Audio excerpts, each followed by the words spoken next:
What is up, guys, and welcome back to another Crypto with Leo YouTube video. Now, today we're going to run through a topic which I've been speaking about for a long time on my other platforms. Therefore, would make a lot of sense to actually make an in-depth video explaining to you my views on it, exactly what it is, and the implications it could have on the market. What we're going to do first off, though, is just run through what the market's currently doing at the moment. We did have a bit of a flash crash in a way, or a flash dip, you could say.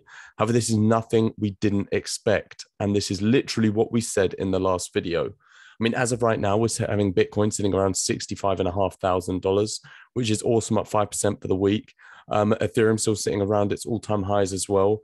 And this ripples down into all the other coins as well. We're seeing XRP sitting at 124, which is healthy. However, that is after it's had its crash. It did have a strong push yesterday, pushing it up to 134. Now, what we're going to go do is look at the actual charts, because this is exactly what we ran through last time. And I spoke about it saying this is the importance of historical data and utilizing it. What we see right here is literally what happened on these exact dates in previous years. And when I say previous years, I'm talking about 2017 and 2013. Now, reference the dates. Right now, we are seeing what is that? The 9th of November, which is when we peaked out, made a brand new all-time high. And then we've got the 10th of November, which is when we saw a spike up. We've hit all the way up to nearly $69,000 and then saw this strong push straight back down to 62.9. Now, these are prices which we did speak about. Obviously, these were my target zones. However, I did take advantage. I did put in an order into my favorite stablecoin, XRP, when we did see this crash, which I'll show you guys after or later, I'm sure. So as we can see here, reference the dates. And what we're going to do now is pretty much go back in time to 2017. And I've already got it drawn up for you guys. Look at this. This is exactly what happened in 2017, just before this parabolic push, guys. This is Q4 push at its finest. And look at these dates, 8th, 9th, 10th of November. These two candles here, 9th and 10th, are the exact same as what we've just seen in 2021. 9th and 10th, we see Bitcoin take this pullback back down. Remember, this was a pretty substantial pullback. This was about 25% at the time. However, then we did see this, huge parabolic push, which was, I mean, at the time, over 300% up. So could we see that again? Is Bitcoin heading for that six figures? I personally believe so. Now, it doesn't stop there, though. We saw this exact same thing all the way back in 2013 as well. Now, look at this, guys. Now, although the pullback wasn't on a level, however, I'm showing a percentage rate. Was it similar? There you go, 22%. Just like 2017 was 25, this was 22. This candle was on, you guessed it, the 10th of November, literally yesterday. And what happened yesterday, guys? Let's go back in time. Straight back over. What happened yesterday? This. 10th of November, we see this strong pullback straight back down. Now, what I did with that, knowing from the historical data what happened, I'll be completely transparent with you. I put in a hefty order on XRP. That was just me. I got in at 114. I can show you exactly where I got in on the chart. So I'm going to move this around for you guys. Okay, there you go. So on this dip right on XRP right now, the reason I've got this marked up, guys, is I do believe once we take this, very little resistance, we'll see a strong push. However, as you can see, this is a pretty corrective push up. It's not selling itself. However, I do think XRP is gearing up. It's been accumulating for a long time. So my buy order on XRP was at 114, literally 114 as it dipped down here. So we're now sitting, I think it's about 7% up. 9% up. So that's nice. That was a nice bit of profit straight away. So we're sitting comfortably. However, that is not the premise of this video, guys. What I want to take you through is a topic pretty much that everyone needs to understand, and something I personally believe could be the catalyst for a potential super cycle. Now, that is spot ETFs and ETFs in general.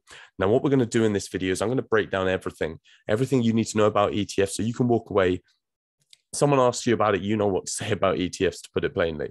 Now, this is obviously Michael Saylor, MicroStrategy CEO. For those that don't know, he holds billions of dollars worth of Bitcoin. Now, when I say billions, he owns over 5,000 Bitcoin. I think accumulated is over $3 billion worth of Bitcoin. And that was at 40K. So put it this way, he's sitting in a nice profit right now. Now, what we're going to go into is why he's got this view that trillions of dollars will flow into Bitcoin when a spot ETF occurs.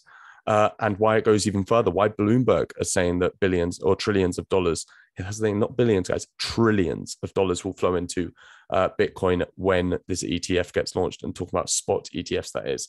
Now, what's really important to understand, guys, is the ETFs that we have had launched, and then what a spot ETF actually is. The ETFs we've had launched right now are futures ETFs. And instead of, just brushing over it, I've made a PowerPoint to fully explain to you what these things are and why they are so important. So why are Bitcoin ETFs so important? Now, before we get into anything, what is an ETF? ETF stands for Exchange Traded Fund. Now, these are a type of security that tracks an index, sector, commodity, or any other asset and can be bought and sold on a stock exchange, just like a regular stock. And that's exactly what we're seeing with the futures ETF, being that ProShares futures ETF, which we do have right now, that is being traded on the New York Stock Exchange. Now, as it says up here, ETF stands for Exchange Traded Fund. Nice little graphic down there. But as we move on, ETF key points. What are some key things you need to know about ETFs? An ETF is a basket of securities that trade in an exchange just like the stock does. The price of an ETF will fluctuate all day as the ETFs is bought and sold. This is different from other funds which have trading hours. Now, when compared to buying individually, ETFs have lower expense ratios and lower broker commissions. So already you can see reasons why this is incentivizing, institutions and other big parties, and we're talking about the trillions of dollar market, into getting into these ETFs and exposing themselves to crypto. But what's important is to understand the difference between a futures and a spot ETF, which we'll get into. So let's talk about the current Bitcoin ETFs. The possibility of an ETF that tracks Bitcoin is the best opportunity for ETF type investors who are looking to capitalize on the growing popularity of Bitcoin and crypto in general. Now, however, because cryptocurrency is still largely unregulated, there have been growing pains and issues in attempting to launch the first Bitcoin ETF. Now, these have been spoken about for years, and we only just seen a futures ETF get launched. Now, understand that trading futures, etc., that is a regulated activity. Now, that is why that ETF got approved. However, a spot ETF is, as we'll get into, I'm giving too much away already, guys. So what is a benefit of a Bitcoin ETF? So only futures Bitcoin ETFs have been approved so far. These allow investors to buy into an ETF without trading Bitcoin itself. Now, investing in a Bitcoin ETF cuts out any issues of complex storage and security procedures required of cryptocurrency investors. Now, what are they referencing that to? We're talking about complex storage. If you have a substantial amount of money in crypto, you're most likely putting it on a ledger, or some sort of, wallet that is going to protect that. You own the keys to it. They're quite literally your crypto. Now, in regards to, other things, which it mentions up here, which is to do with, security procedures, that's obviously to do with regulations and stuff. There's still a massive white cloud to what these regulations are, and they do eventually need to happen. However, that is definitely going to be a cloud that is hindering these institutional investors, this big money, from just jumping into crypto, because there's no protection. And you have to understand, when you're handling that money, the most important thing to them is capital preservation. And they're not going to chuck something at something which has an extreme risk of flying away. Now, they might chuck a few million in, but that's not going to move the market. That's not going to take us that next step. Now, the Securities and Exchange Commission has only approved a small amount of futures-based ETFs so far, and this is completely true. We've literally only had a handful of ETFs be approved so far. Now, the approved Bitcoin ETF by ProShares. Now, the reason I'm mentioning just the ProShares one is because it actually quite literally made history. Offered by ProShares, it grew to over $1 billion in assets on its first day, now becoming the quickest ETF to reach that threshold, according to Bloomberg data. So you can already see the interest was there to get involved with this ETF. Now, the ETF does not directly hold Bitcoin, but instead trades on Bitcoin futures, which is an important distinction. And that is the distinction I'm mentioning to you guys between a spot and a futures ETF.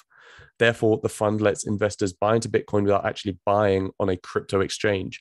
Now, that is another reason why ETFs are so important. So let's get into the two types of ETFs I've been mentioning, spot, futures. These are the two types of Bitcoin ETFs, and the ones which are most likely you've all been seeing. So a Bitcoin futures ETF, the ones that have been approved, the ones we're already seeing out there on the New York Stock Exchange. Bitcoin futures and Bitcoin are not the same thing. With futures, you agree to buy or sell an asset at a specific price in the future. So this is explaining what futures actually are. You aren't buying and selling the underlying asset directly. Instead of tracking the market price of Bitcoin, this ETF tracks the price of Bitcoin futures.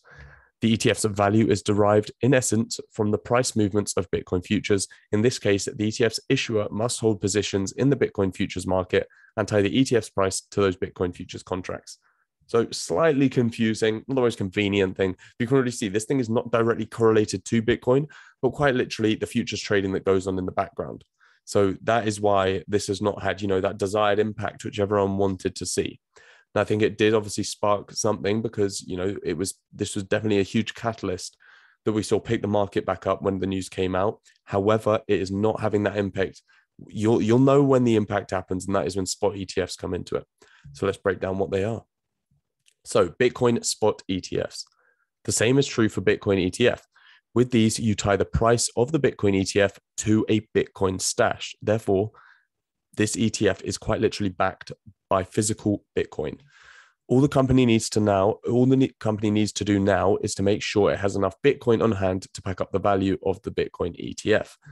This is recognized as one of the most effective methods for creating a Bitcoin ETF. However, it appears that the SEC in the United States, now this is a big thing, regulations, white cloud, like I said, guys, it's just, there's nothing clear out there.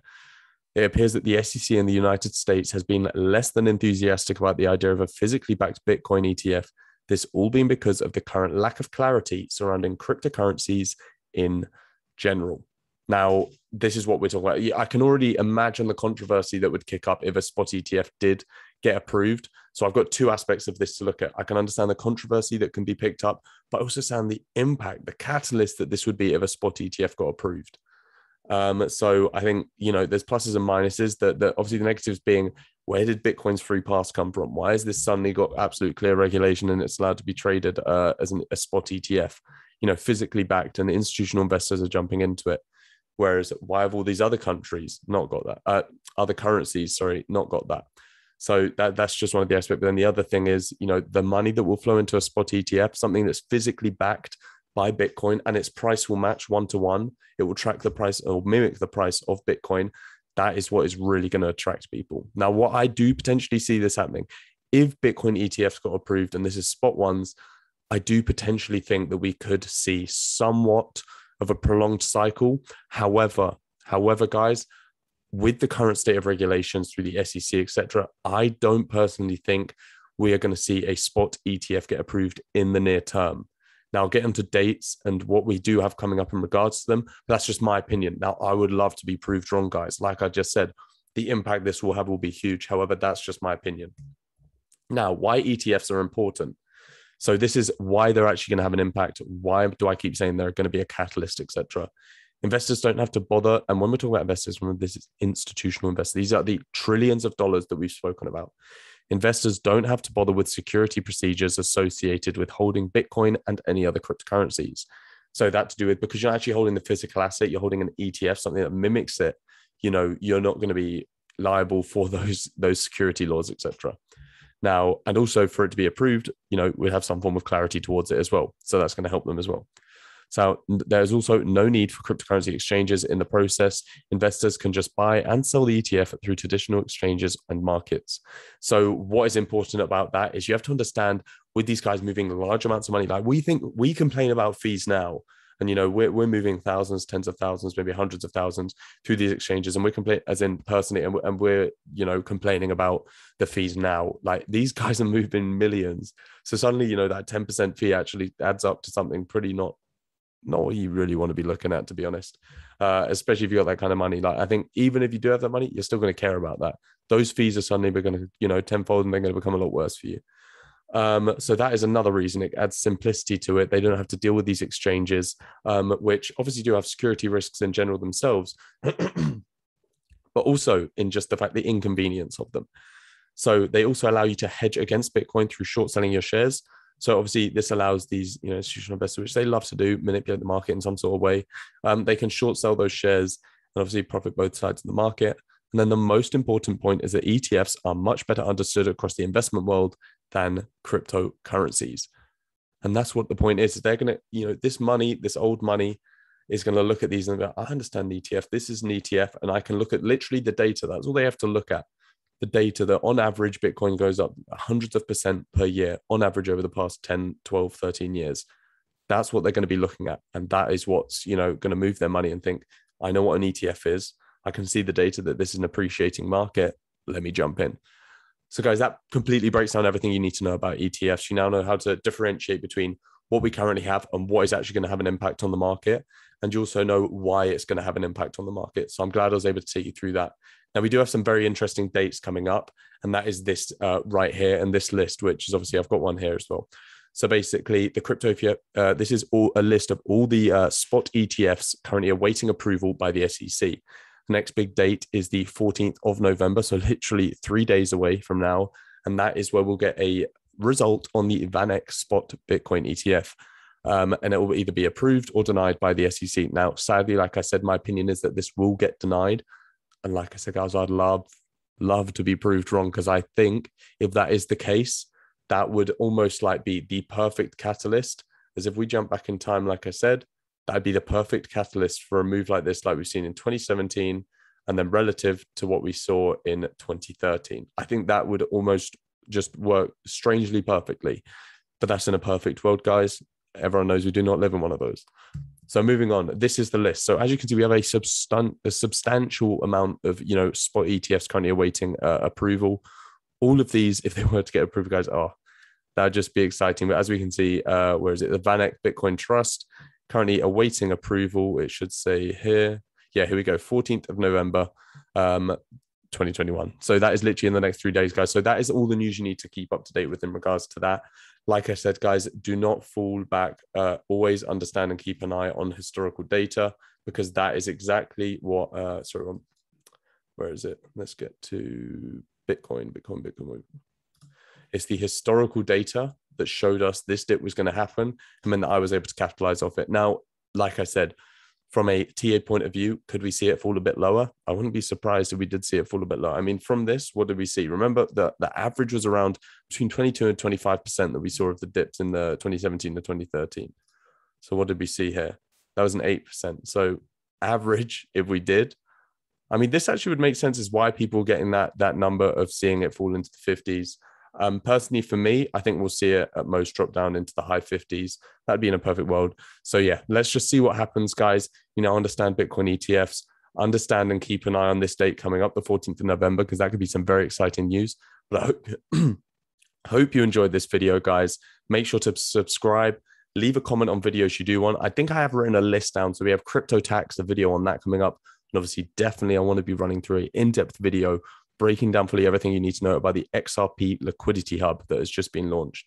So, or just been basically told that it's going to be launched, so which is really, really, really exciting. So yeah, guys, thank you very much for watching. What I will say is, if you have watched this long, make sure to check in the caption below, whatever you want to call it, description below. There is a Discord link in there for the CryptoNet Discord. Now, that is a Discord I've just launched. It is completely free, guys, and it's your one-stop shop for everything crypto. Now, what I'm relating that to is the fact that crypto is not one-dimensional. There are so many ways to make money in crypto, and it's not just investing into, altcoins, etc. You have staking, NFTs, so many things to be going through, and that's what I want the Discord to be about. I want to build a community where everyone can talk about this stuff, expose each other to different, possibilities, different, basically, ways that we can make money. That's the point of it at the end of the day, isn't it? We're capitalizing off of this market, so let's do it together. Anyway, guys, thank you so much for watching this video. Make sure to subscribe. I hope you enjoyed. We've broken down ETFs, so let's get on to the next one. Peace out.